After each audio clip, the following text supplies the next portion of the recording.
Hi, my name is Christine Maurer, and I am a senior natural resource ecologist with Hennepin County. In this video, we're going to be learning about the flying friends of the Big Woods. The Big Woods ecosystem in Minnesota consists of many plant communities. Historically, the most common forest type of the Big Woods was the maple basswood forest. Remnant patches of this forest type can be found in Hennepin County in places like Elm Creek Park Reserve, Wolfsfeld Woods Scientific and Natural Area, and Voyager Environmental Center. Maple basswood forests are very important to many species of plants and animals, especially those of the flying variety. Maple basswood forests are vitally important to birds. In fact, millions of birds migrate through Minnesota each spring and fall, many of which are dependent on the Big Woods habitat for stopover. One group that is particularly dependent on these forests is the songbirds. One group of forest songbirds is warblers.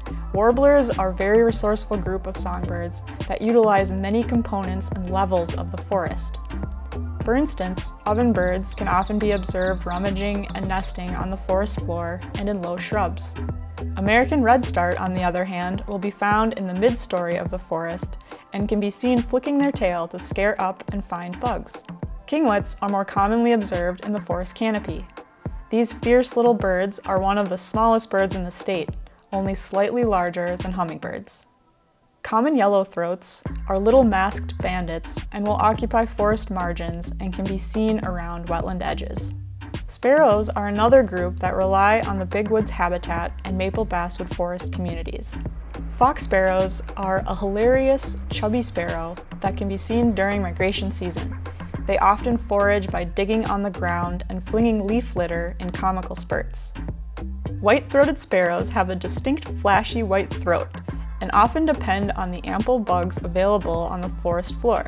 They can be seen eating bugs from the backs of leaves. In the fall, they will even eat berries when other food sources are scarcer.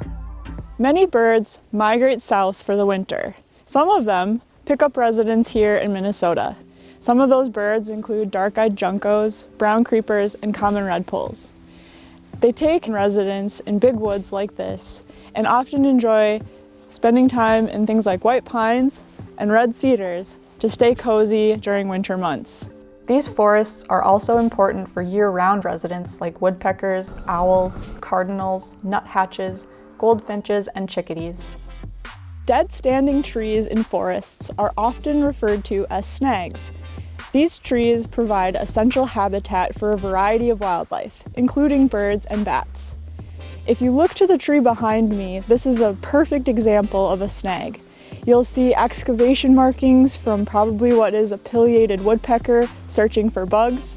And if you look up to the overhanging branch, this is probably a great place for chickadees to do excavation for nests.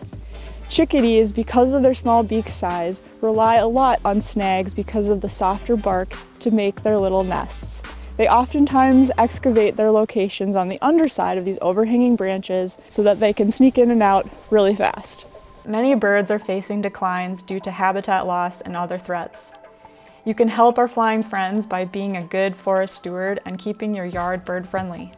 If you want more information about flying friends of the Big Woods or ideas on how to be a good steward, please see some of the resources available in the story map.